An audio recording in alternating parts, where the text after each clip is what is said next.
Pada kesempatan kali ini kita akan menjawab pertanyaan terkait dengan mata kuliah Psikologi Pendidikan Islam.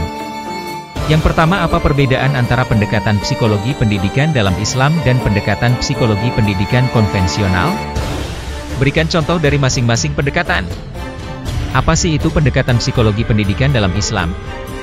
Pendekatan psikologi dalam kajian pendidikan agama Islam merupakan fokus dari penelitian yang mengkaji konsep dasar psikologi Islam, yang telah ada dalam sumber otentik Islam, Al-Quran dan Hadis. Pendekatan ini mengkaji definisi dan teori kejiwaan dalam Al-Quran dan Hadis, serta mengembangkan metode pengkajian dan pengembangan psikologi Islam melalui dua cara, metode pragmatis dan idealistik. Pendekatan psikologi dalam pendidikan agama Islam harus diterima dan ditopang oleh suatu paradigma yang mapan, yang terkait dengan pemikiran filosofis dalam Islam. Lalu apakah itu pendekatan psikologi pendidikan konvensional? Pendekatan psikologi pendidikan konvensional adalah sebuah paradigma dalam pendidikan yang mengambil pandangan utama dari pendidikan yang diberikan di sekolah, yang berdasarkan teori-teori psikologi yang diterima secara umum. Pendekatan ini mencakup perilaku, proses mental, dan konsep-konsep psikologi, yang dapat dikembangkan melalui metode pragmatis dan idealistik. Pendekatan psikologi pendidikan konvensional bertujuan untuk membantu siswa mencapai tujuan pendidikan yang ditetapkan, yakni membangun kepribadian, membangun keterampilan, dan membangun karakter.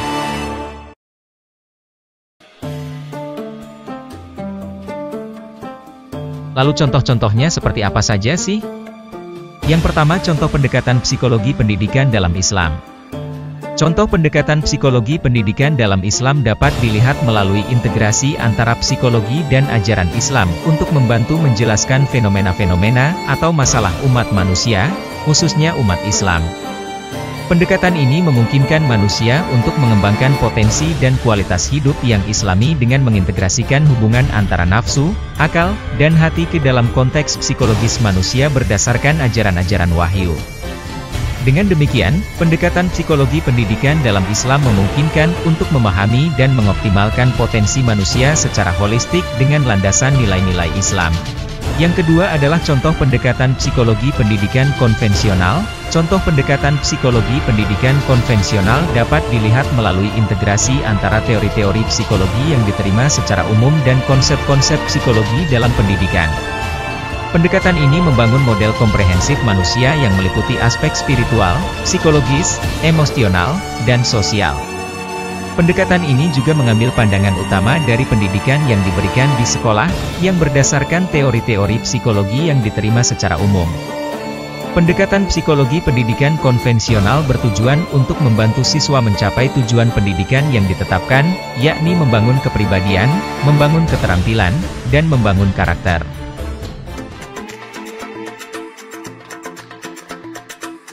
Pertanyaan kedua, seorang guru ingin menerapkan prinsip-prinsip psikologi pendidikan Islam dalam pengajaran. Jelaskan prinsip tersebut dan bagaimana penerapannya dalam praktik pembelajaran di kelas. Dari Dr. Eti Kurniati, MA, dalam buku Psikologi Pendidikan, menjelaskan ada 3 prinsip psikologi pendidikan Islam.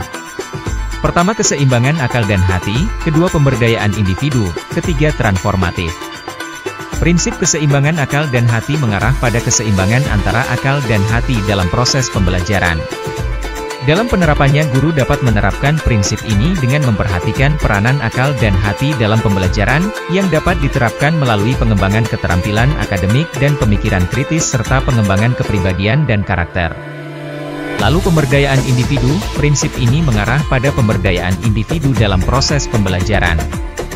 Dalam penerapannya, guru dapat menerapkan prinsip ini dengan menciptakan lingkungan pembelajaran yang mendorong siswa untuk menjadi individu yang berpengaruh, yang dapat diterapkan melalui pengembangan keterampilan dan pendekatan yang mendorong siswa untuk berpikir kritis dan bertindak. Lalu transformatif, prinsip ini mengarah pada pengubahan dalam proses pembelajaran. Dalam penerapannya, guru dapat menerapkan prinsip ini dengan membangun lingkungan pembelajaran yang mendorong siswa untuk berpikir kritis, mengembangkan keterampilan dan karakter, dan membantu siswa untuk mencapai tujuan pendidikan yang berlandaskan nilai-nilai Islam.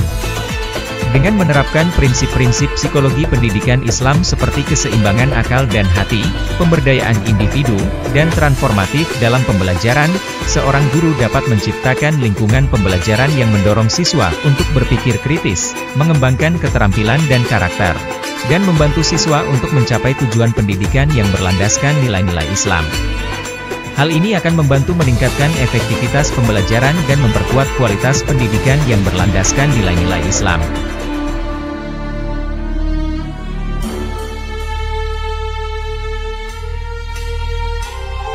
Pertanyaan ketiga mengacu pada teori belajar tentang teori belajar behaviorisme, konstruktivisme, dan kognitivisme, serta contoh bagaimana teori-teori tersebut dapat diterapkan dalam pembelajaran agama Islam. Yang pertama adalah behaviorisme. Teori behaviorisme menekankan bahwa perilaku dapat dipelajari melalui respons terhadap stimulus eksternal. Fokus utamanya adalah pada observasi perilaku yang terukur. Dalam pembelajaran agama Islam, guru dapat menerapkan teori behaviorisme dengan memberikan reinforcement positif saat siswa menunjukkan perilaku yang diinginkan, seperti memberikan pujian saat siswa membaca Al-Quran dengan baik. Yang kedua adalah konstruktivisme. Teori konstruktivisme menekankan bahwa pembelajaran adalah proses konstruksi pengetahuan oleh individu berdasarkan pengalaman dan pemahaman mereka sendiri. Dalam pembelajaran agama Islam, guru dapat menerapkan konstruktivisme dengan memberikan kesempatan kepada siswa untuk berdiskusi, berbagi pemahaman, dan membangun pengetahuan mereka sendiri melalui refleksi atas ajaran agama. Yang ketiga adalah kognitivisme. Teori kognitivisme menekankan bahwa pembelajaran melibatkan proses mental internal seperti pemikiran, memori, dan pemecahan masalah. Dalam pembelajaran agama Islam, guru dapat menerapkan kognitivisme dengan mendorong siswa untuk memahami konsep-konsep agama melalui diskusi, analisis ayat-ayat Al-Quran, dan penerapan nilai-nilai Islam dalam kehidupan sehari-hari. Dengan menerapkan teori belajar behaviorisme, konstruktivisme, dan kognitivisme dalam pembelajaran agama Islam, guru dapat menciptakan lingkungan pembelajaran yang interaktif, membangun pemahaman yang mendalam, dan memperkuat nilai-nilai agama dalam kehidupan siswa. Contohnya, melalui penerapan behaviorisme, siswa dapat diberi reinforcement positif saat melaksanakan ibadah dengan baik. Dengan konstruktivisme, siswa dapat membangun pemahaman agama melalui diskusi kelompok, dan dengan kognitivisme, siswa dapat mengembangkan pemahaman yang mendalam tentang konsep-konsep agama melalui analisis dan refleksi.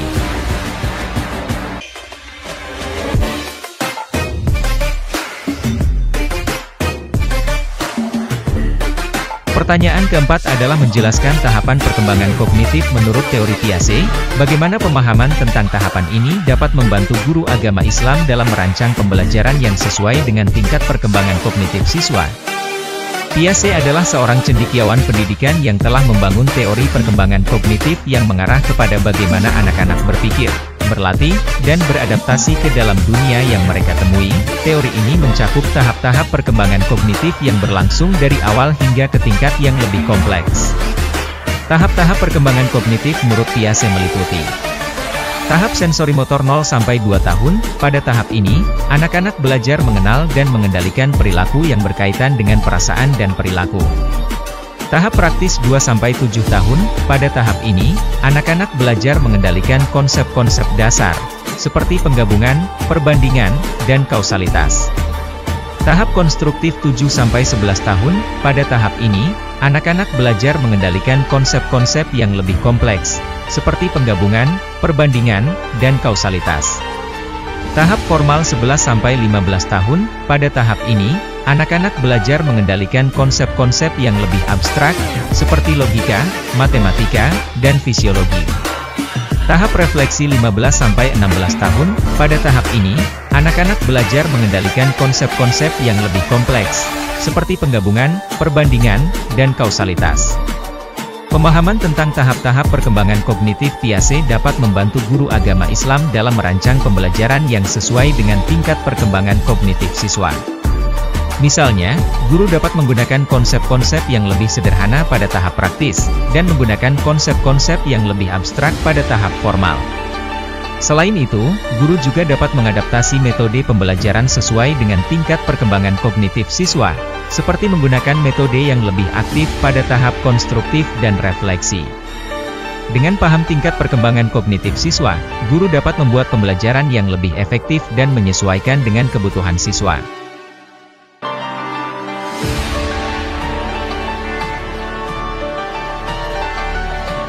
Pertanyaan kelima adalah konsep motivasi belajar dalam perspektif Islam.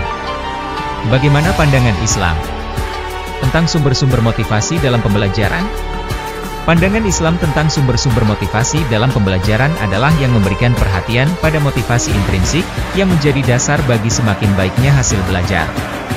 Motivasi intrinsik adalah motivasi yang timbul dari dalam diri siswa itu sendiri, seperti keinginan untuk dapat keterampilan tertentu, memperoleh informasi, menyenangi kehidupan, dan keterimaan dari orang lain.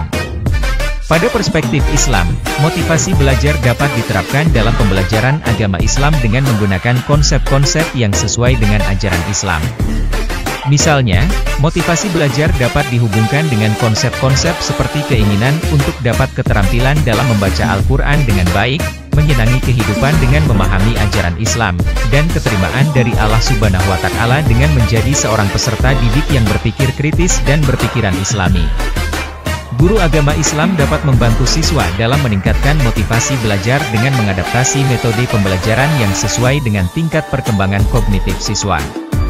Misalnya, guru dapat menggunakan metode yang lebih aktif, seperti diskusi kelompok, yang dapat membangun minat belajar siswa dan membantu mereka memahami ajaran Islam lebih dalam.